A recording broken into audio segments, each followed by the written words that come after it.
नमस्कार दोस्तों, मैं हूं अंशिका सारडा। दोस्तों, आज की इस रिपोर्ट में हम आपको लेकर चलेंगे एक ऐसे गांव में जहां पर पिछले 700 सालों से किसी भी घर पर दूसरी मंजिल ही नहीं बनी, क्योंकि यहां पर छतों पर कमरे नहीं बन सकते। ऐसा इसलिए क्योंकि यहां के लोगों को खौफ है कि अगर उन्होंने छत पर कोई कमरा बनवाया तो उन्हें बड़ा नुकसान उठाना पड़ेगा। दोस्तों, ये कहानी है चूरू जिले के गाँव उड़सर लाडेरा की। वही चूरू जिला जिसे लोग सिर्फ मौसम के गर्म और ठंडे मिजाज के कारण जानते हैं, लेकिन हकीकत तो ये है कि यहाँ पर कई सारी ऐसी दिलचस्प चीज़ें हैं जो कि दुनिया में और कहीं नहीं है। और इन्हीं में से एक है उड़सर, जो कि सरदार शहर तहसील में आता है। इस गांव की किसी भी छत पर से नज़ारा कुछ ऐसा दिखाई देगा। तारानगर के एरियल व्यू से अगर आप कंपेयर करके देखें तो आपको ज़्यादा अच्छे से समझ आएगा। एक तरफ तारानगर की ऊंची ऊंची इमारतें हैं तो वहीं दूसरी तरफ उड़सर गाँव के एक मंजिला घर। लेकिन अब सवाल ये पैदा होता है कि गांव के लोग आखिर दूसरी मंजिल क्यों नहीं बनाते। तो इसके पीछे की कहानी भी काफ़ी दिलचस्प है। दोस्तों, यहाँ के लोगों का कहना है कि इसके पीछे की वजह है एक श्राप जो कि बरसों पहले इस गांव को मिला था। लेकिन ऐसा अजीबोगरीब श्राप किसने दिया और क्यों, ये जानने के लिए आप इस रिपोर्ट को पूरा देखें दोस्तों। और हाँ, आगे बढ़ने से पहले मेरे फेसबुक पेज को लाइक कर लें और मेरे यूट्यूब चैनल को याद से सब्सक्राइब कर लें। कोई देवता की आण है भी विदेशी को रख तो आई ही भोनिया जी की श्रृंखला यूट है। बिन कोई गया के बारे में गएड़ा और बी टाइम कोई मालिया में मार गया, बी बाद में किया गांव नहीं तो शराप लाग गया भी मालिया में बनावे कोनी। दो एक आदमी बनायो बे शख्सियत जया कौन भी विदेशी और मालिया इनका बनया कौन। 600 साल पुरानी बात है। 600 साल। दोस्तों, कई बार मैंने आपको राजस्थान के अलग अलग लोक देवताओं के बारे में बताया है। ये कहानी भी एक लोक देवता से ही जुड़ी हुई है जिनका नाम था भोमिया जी। गांव वाले बताते हैं कि करीब 700 साल पहले की बात है। यहाँ पर भोमिया जी रहा करते थे जो कि गायों के प्रति बड़ी श्रद्धा रखते थे। यहाँ के नज़दीकी गाँव आसपाल सर में उनका ससुराल था। एक बार कुछ लुटेरे गांव से गायें चुरा कर ले जा रहे थे। भोमिया जी उन लुटेरों से भिड़ गए और गायों को मुक्त करा दिया। अब गायें तो बच गई, लेकिन भोमिया जी बुरी तरह से घायल हो गए। वे घायल हालातों में ही अपने ससुराल पहुंचे, लेकिन लुटेरे उनका पीछा करते रहे। इसलिए उन्होंने अपने ससुराल वालों को कहा कि वो लुटेरों को कुछ भी ना बताएं और खुद जनाना कपड़े यानी कि महिलाओं के कपड़े पहनकर भेष बदल लिया और खुद जाकर मकान की दूसरी मंजिल पर बने माड़िये में छिप गए। दोस्तों, माड़िया मारवाड़ी भाषा का एक शब्द है जिसका अर्थ होता है कमरा।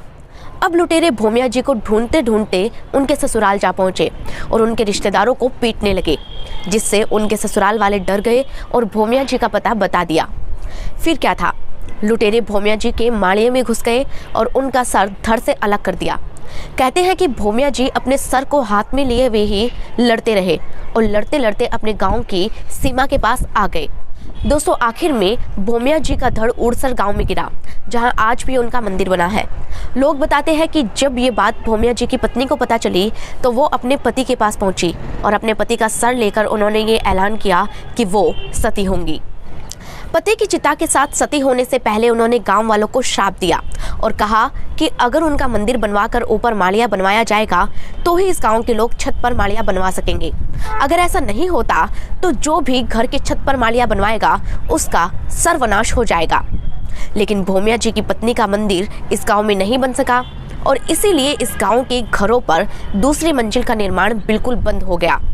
दोस्तों, ऐसा नहीं है कि गांव के लोगों ने घर की छतों पर माड़ियाँ बनवाने की कोशिश ना की हो।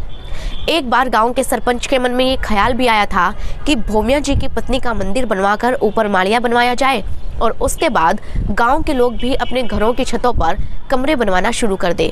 लेकिन जिन लोगों ने पहले कमरे बनवाने की कोशिश की थी उन्हें भारी नुकसान उठाना पड़ा। किसी के बच्चे मर गए तो किसी की पत्नी। लोगों को लगता है कि ये सब भोमिया जी की पत्नी के श्राप के कारण हुआ। अब गांव के लोग सोचते हैं कि अगर मंदिर बन भी जाए तो छत पर माड़ियाँ बनवाने की हिम्मत आखिर कौन करे। एक ही माड़ी कौन बनाए थे, मान्यता लंबे टाइम चली आ रही है और इनमें निभावा भी। यहाँ गांव में एक भी माड़ी कौन नहीं क्या? ना एक ही माड़ी कौन साहब। दोस्तों, इस गांव में भोमिया जी की आज भी बड़ी मान्यता है। भोमिया जी का विशाल मंदिर यहाँ बना है। लोगों का कहना है कि भोमिया जी खुद गांव की रक्षा करते हैं। उनके नाम का जागरण भी लगता है और उन्हीं की ये मान्यता है जिसके कारण पिछले 700 सालों से गांव के लोग इस श्राप को लेकर आगे बढ़ रहे हैं। गांव में करीब 400 से 500 परिवार रहते हैं, लेकिन किसी के भी घर की छत पर माड़िया यानी कि कमरा है ही नहीं। दोस्तों, अंधविश्वास और तर्कों को अगर किनारे रखकर देखें तो वाकई ये कहानी मुझे तो काफ़ी दिलचस्प लगी। लेकिन आपको ये कहानी दिलचस्प लगी या फिर नहीं, ये बात मुझे कमेंट सेक्शन में ज़रूर बताएं। ये रिपोर्ट अगर आपको पसंद आई हो तो इसे लाइक करें, वीडियो को शेयर ज़रूर करें, साथ ही मेरे चैनल को सब्सक्राइब करना बिल्कुल ना भूलें। दोस्तों, अगर आप भी ऐसे ही किसी दिलचस्प कहानी के बारे में जानते हैं तो मुझे कमेंट करके या फिर इनबॉक्स में बता सकते हैं। मुझसे जुड़ने के लिए मेरे फेसबुक पेज को याद से लाइक कर लें।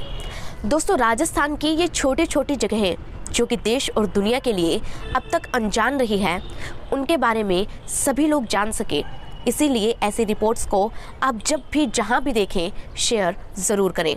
धन्यवाद।